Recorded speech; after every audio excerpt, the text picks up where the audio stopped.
লেখক সৈয়দ ওয়ালিউল্লাহ রচিত একটি তুলসী গাছের কাহিনী পর্বের আজ প্রশ্নোত্তরের দ্বিতীয় পর্ব। প্রথম পর্বে মোট 5টা প্রশ্ন তোমাদের আমি দিয়েছি। নামকরণের সার্থকতা এই প্রশ্নের যে উত্তর সেটা আমি ব্যাখ্যা বিশ্লেষণ পর্বে দিয়ে দিয়েছি। আজ নিয়ে এসেছি 4টে প্রশ্ন, সুতরাং মোট 10টা প্রশ্ন তোমাদের আমি দিচ্ছি। এর মধ্য থেকে অবশ্যই তোমরা ইম্পর্টেন্ট পেয়ে যাবে। যদি তোমাদের প্রয়োজনে লাগে বা ভালো লাগে আজকের ভিডিওটি বা উত্তরগুলো মনে হয় তোমাদের ঠিকঠাক হয়েছে, অবশ্যই একটা লাইক, প্রয়োজনে কমেন্ট এবং সাবস্ক্রাইব না করে থাকলে অবশ্যই সাবস্ক্রাইব করে দেবে, আমার চ্যানেলটির পাশে থাকবে। আজ যে প্রশ্নটা 6 নম্বর প্রশ্ন, সেটা দেখো কি। বাড়িটা তারা দখল করেছে।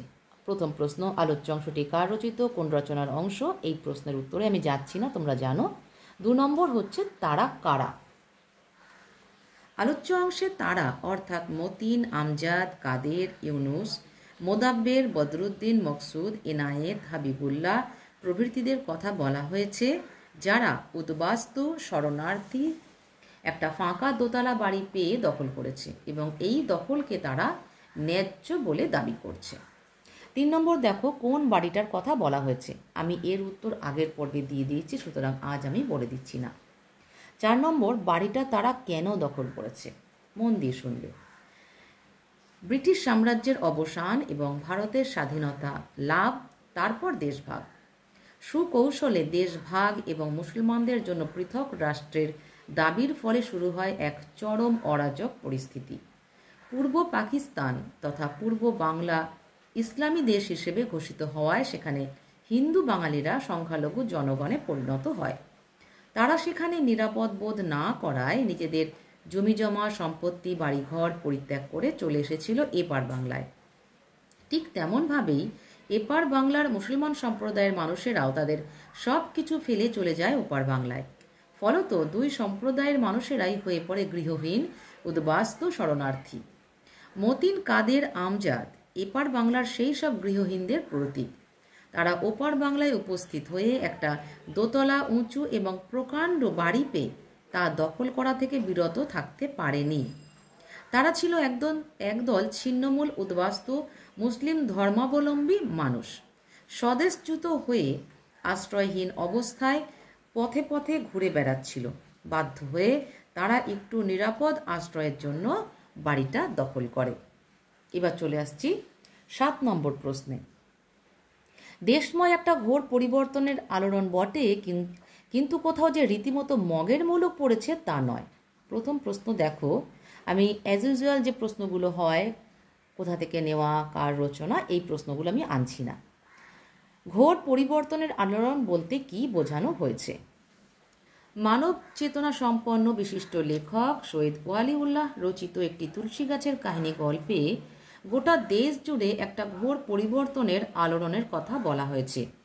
এই পরিবর্তনের আলোড়নের মূল কারণ স্বাধীনতা পরবর্তী দেশভাগ, ব্রিটিশ শাসনের অবসান এবং সুকৌশলে তাদের কূটনৈতিক চক্রান্তে সাম্প্রদায়িকভাবে বিভক্ত হলো দেশ।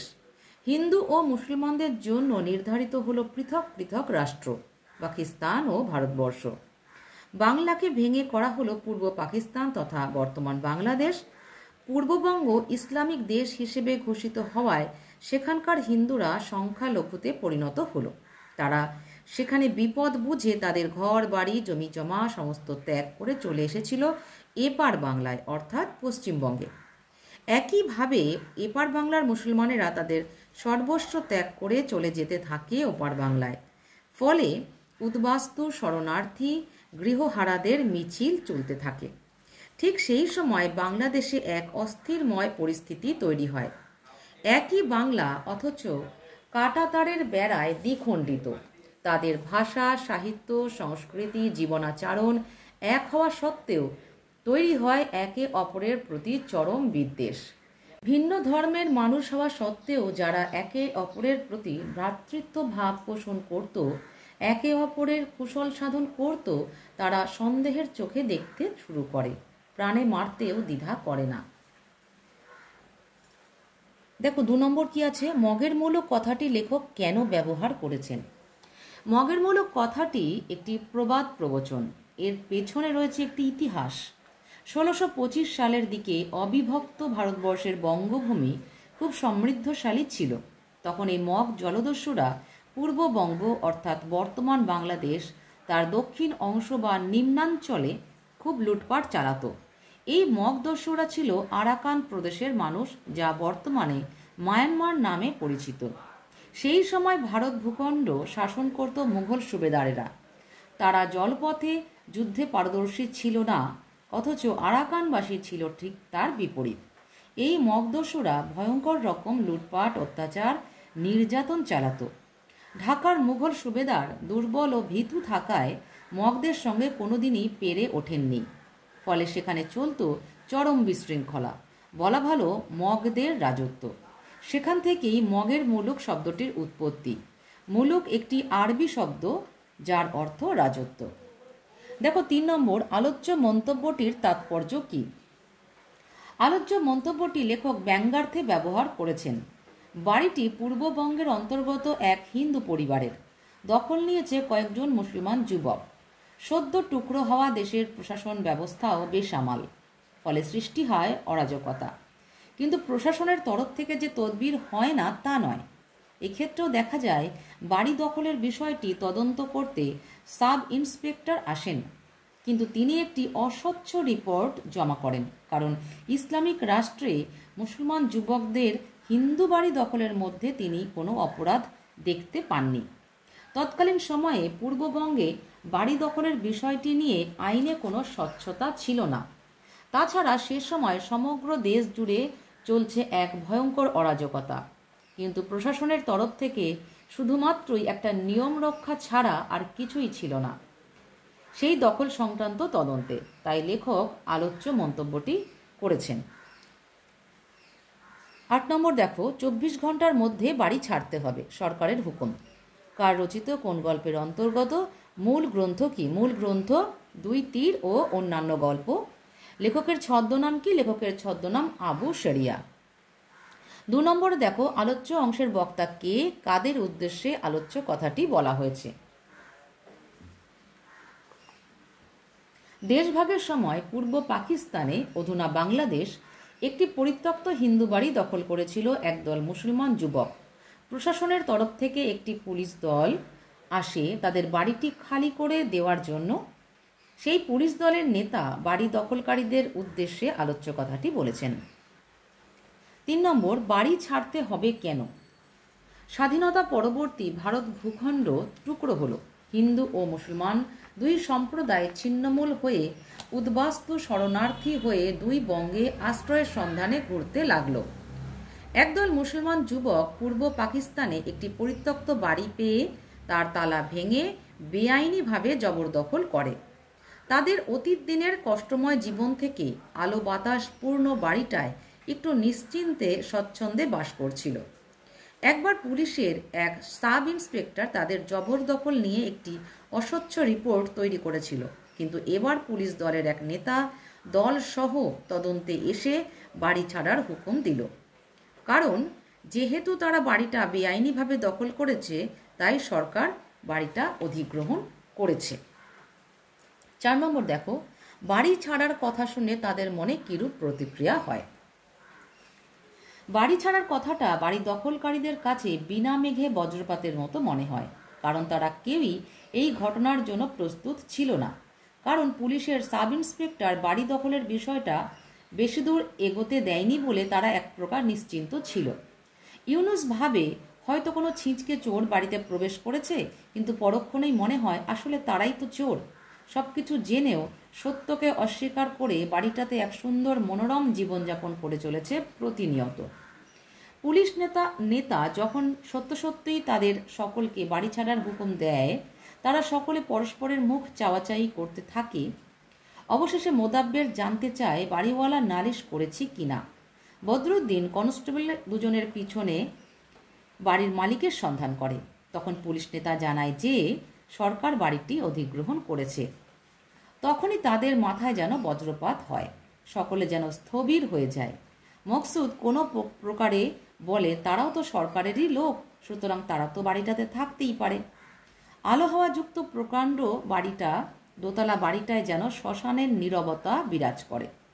তারা মনে মনে ভয়ঙ্কর ক্ষিপ্ত হয়ে ওঠে, ভাবে মরে যাবে তবু বাড়ি ছাড়বে না, লাশ হয়েই বাড়ি থেকে বেরোবে। কিন্তু ধীরে ধীরে তাদের অসহায় মন শান্ত হয়ে আসে, বোঝে তাদের আর কিছুই করার নেই, সরকারের নির্দেশ যে মানতে যে হবেই। বহু কষ্টে লড়াইয়ের পর ক্ষণিকের স্বস্তি মেনে নিয়েই তারা বিশাল পৃথিবীতে আবার গৃহহীন হয়ে পড়ে, চলে নতুন আশ্রয়ের সন্ধানে। 9 নম্বর দেখো, কেন পড়েনি সে কথা তুলসী গাছের জানবার কথা নয়, মানুষেরই জানবার কথা।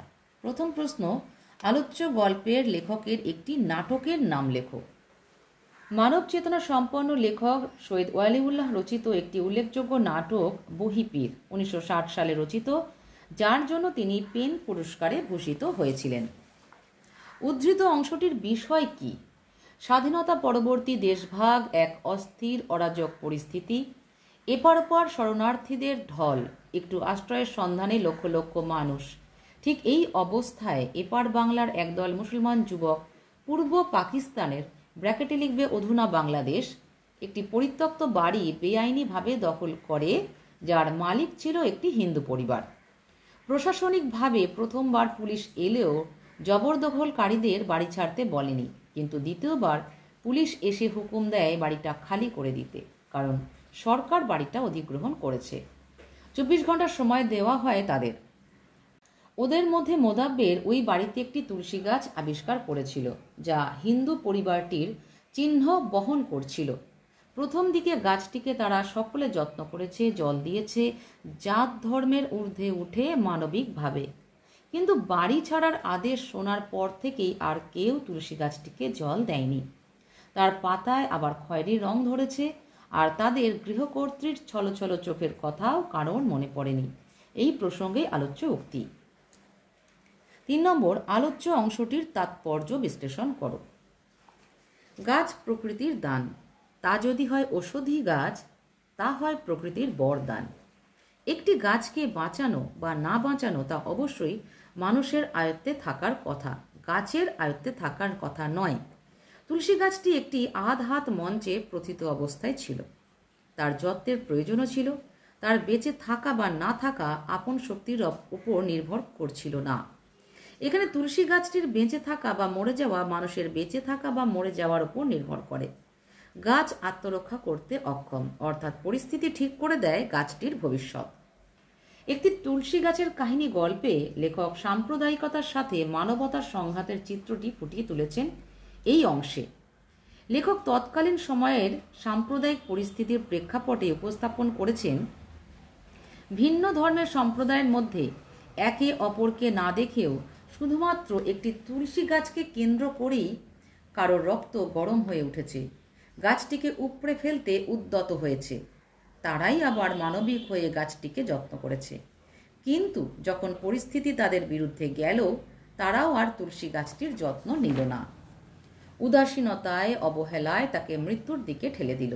গল্পটির নাম একটি তুলসী গাছের কাহিনী ঠিকই, কিন্তু প্রকৃতপক্ষে এটি সাম্প্রদায়িকতার, মানবতার, আবার উদাসীনতার, অবহেলার কাহিনী হয়ে উঠেছে।